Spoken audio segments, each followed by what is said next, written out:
Raider Nation, what's going on? You're watching the Raiders Report. Coming up here on today's show, we're going to be breaking down the Raiders 2022 UDFAs. As it stands right now, the Raiders have signed 13 of these players after the 2022 NFL Draft. And I got to give a major shout-out to Panda Subs for keeping me alive. Over the past 3 days, we've been breaking down a lot of coverage here around the draft with players and analysis. And if anybody out there needs some awesome workout supplements, plus they just went ahead and they dropped these Yeti-style shakers for all you gym rats out there. PandaSups.com, 35% off. Use code DRAFT. And a little bit later in the show, I'll tell you my special deal that we got going on with them. So what you guys are going to see now is my UDFA tracker. And when you talk about players on an NFL roster, you're only allowed to have 90 guys. So if my math is correct, and remember, not the best at math, I believe right now the Raiders are at 90 players. So if they add another free or UDFA, you're going to have to move on from another player, whether that's cutting somebody or adjusting it here or there. So guys, we've been live, and we were probably here live, 22 hours over the last 3 days. Been at work at Chat Sports, me and the team, probably about 45 hours, coming today on Sunday on our off day. Why?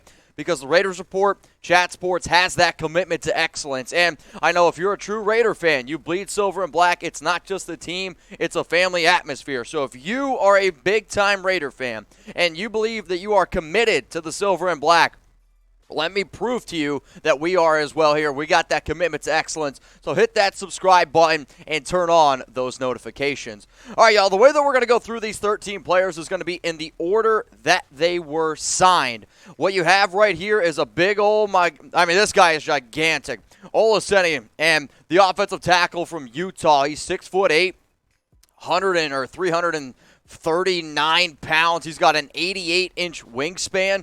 Last season, for Utah, some of the numbers that this guy was able to put up here, and he is 26 years old, so he is a little bit older. 13 pressures, 4 quarterback hits, and 9 hurries in his first start as the offensive tackle from Utah. Hasn't been playing football his entire life, is from London, England, but one of the biggest needs that the Raiders had was addressing the offensive line, and for Carmen Brasillo, you get a project. If somebody is 6'8", 340 pounds, and they have an 88-inch wingspan, that's ridiculous. This is a project. This is a player who I'm very curious to see what his upside could potentially be with this Raiders organization. The next player the Raiders went ahead and they signed was cornerback from, Missouri Western State. Yes, it is Sam Webb. And Sam Webb, 24 years old. He's 6 foot, 200 pounds. He had 30 tackles, 6 PBUs last season, and a lot of these players, they're not guaranteed, obviously, to make the roster. What I'm seeing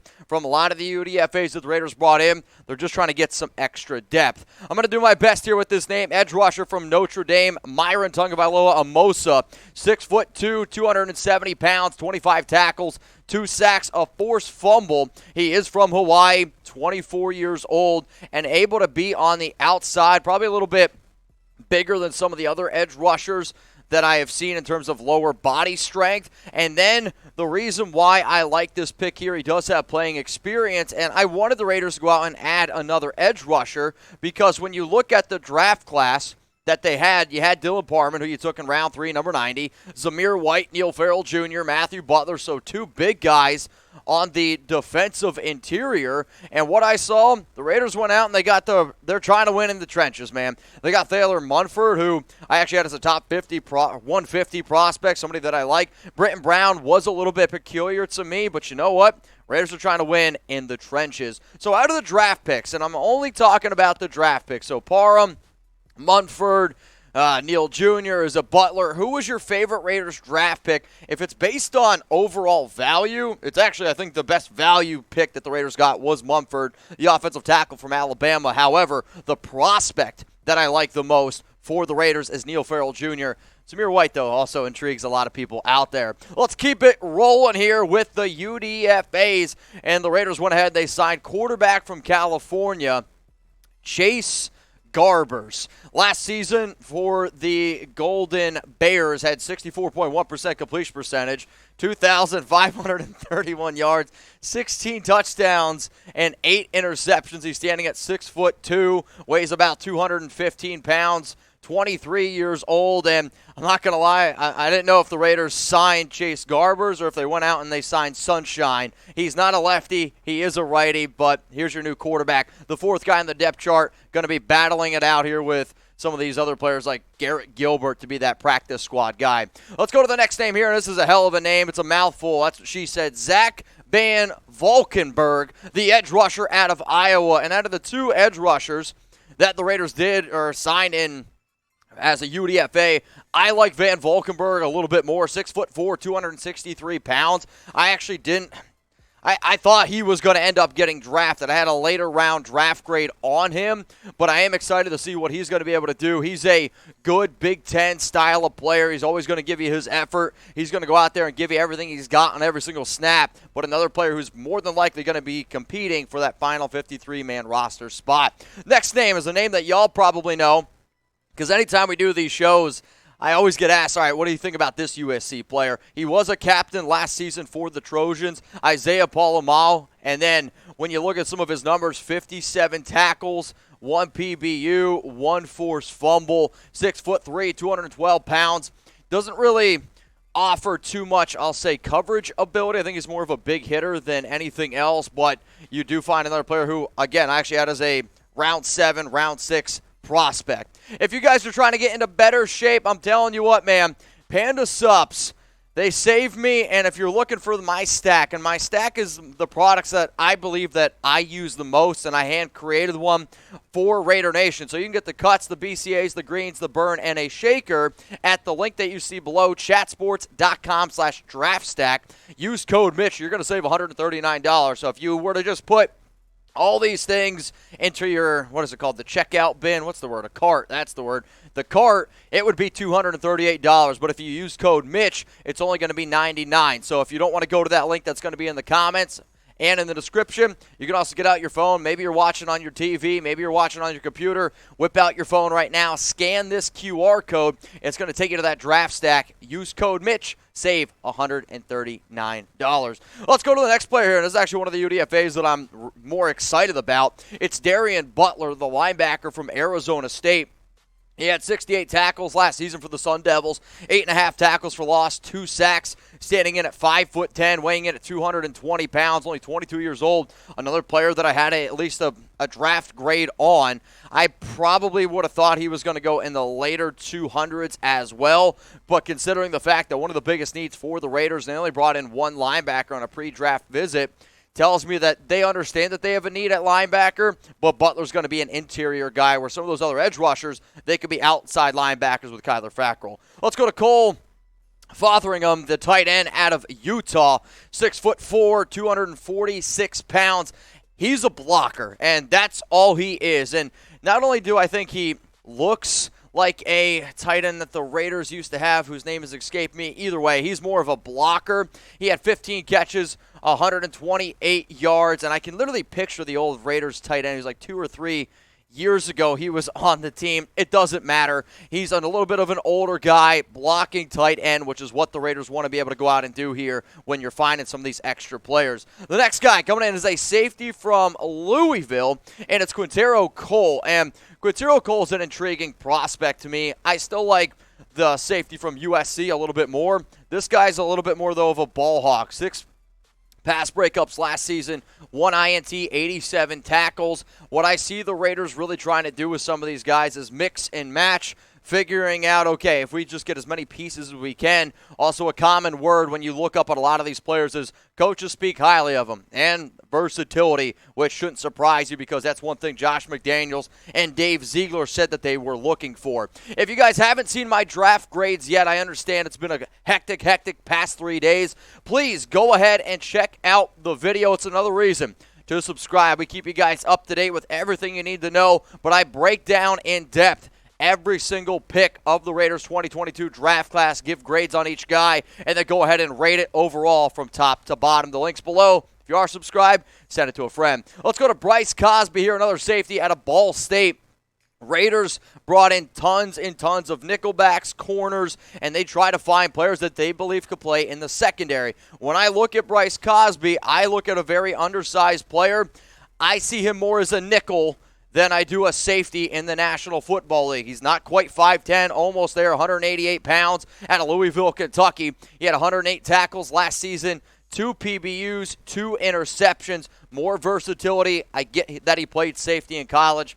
I just see him lining up a little bit more in the nickel. My favorite UDFA signing that the Raiders have is Tre Turner, the wide receiver out of Virginia Tech. And this is a guy who I actually had in the top 5 rounds in terms of overall draft prospects. He's got speed. I like what I saw from the Senior Bowl. I was able to go out there and play it pretty well. Or what? Not Senior Bowl. The East-West Shrine game. I think that's what was the word I was looking for. But either way, 40 catches, 675 yards, 3 touchdowns last season for the Hokies. He was a draft riser, a player that I've talked about a few times. I've actually taken him in a few of my own mock drafts here for the Raiders. Sure, I did it in round 7, but I thought that he could possibly go in the top 200. And if you were to ask me which player do I think is the best signing UDFA so far, I'm going to go with Tre Turner as a sneaky guy with some speed. And especially at 6'1", if he can add a little bit more weight, look out for him. If you guys want to stay up to date with even more Raiders news and rumors, we got you covered here on Chat Sports. I got you covered here at the Raiders Report, but also a lot of stuff happens, man, and I can't make a video for literally everything. I don't have the studio time. So what I try to do in my free time, get the extra news that I can, put it on my Instagram story, put it on my Twitter, and a lot of times you'll actually see the news on my social media outlets before you actually see them here on the show. Next wide receiver that the Raiders went ahead and they signed, a little bit more undersized, but he's electric, and I think if he was a little bit taller, with how athletic he is, he probably would have been drafted. Justin Hall, 5'8", and that's kind. Like, he's a smaller player. Like, when he's out there on the field, you're like, all right, he is a little bit thicker at 190, 61 grabs last season, 613 yards, 5 touchdowns, and I love Ball So Hard University. So Justin Hall, will he be able to ball hard coming out of Ball State? I think that's all the balls I'm going to be dropping on today's show. The next name coming up here for the Raiders UDFAs, and it's the last one. It's Luke Masterson, linebacker from Wake Forest. And when you talk about, or when you look at a lot of the notes that coaches leave behind him, locker room guy. And a lot of times if you're looking for some UDFAs, you're looking for extra locker room guys that are going to come in here and they're going to try to compete. 85 tackles last season, 2.5 sacks, 1 forced fumble. We will see if Masterson is able to beat out some other players here on this roster. So that's all I got for you right now in terms of the UDFA. So out of all those players, who is your favorite UDFA that the Raiders signed? And the order that it was in was based on the order that they were signed. That doesn't always mean, like, all right, the guy that signed first is the top priority. Sometimes it does mean that. I'm saying in this case, I don't really see it being that way. So who's your favorite UDFA signing for the Raiders? Go ahead and let me know. Before I get out of here, before I go ahead and enjoy my Sunday, I got brunch plans with Alex, which I'm already going to be late for, but it's okay. We're going to go through all the names here for the Raiders UDFAs one more time. They call them BAM, so it's Bamidele Olaseni, Sam Webb, Myron Tagovailoa-Amosa, Chase Garbers, quarterback out of Cal. You got Zack, VanValkenburg, Isaiah Pola-Mao, Darien Butler, Cole, Fotheringham. Those are the 8, and then to round it all out here, you got Qwynnterrio Cole, Bryce Cosby, Tre Turner, Justin Hall, and then last but certainly not least, Luke Masterson. So here at the Raiders Report, we want to know what you guys are thinking. So after going through some of those names, after seeing some of the measurables, some of the stats, some of my quick little hitting analysis on them, I want you to grade the Raiders UDFA signings. A, you absolutely love it. B, it's good. C, it's average. D, it's bad. F, it's a fail. You're never going to fail, I think, with UDFA. So, realistically, if I see anything below a D or an F, I'm going to call you out on it because they are UDFAs. In terms of the prospects, there are 3 or 4 prospects that I actually think have a legitimate shot at making the roster, and Tre Turner's a receiver that I do like quite a bit. So, I'm actually going to go ahead and I'm going to give it an A grade for the Raiders UDF signings in 2022.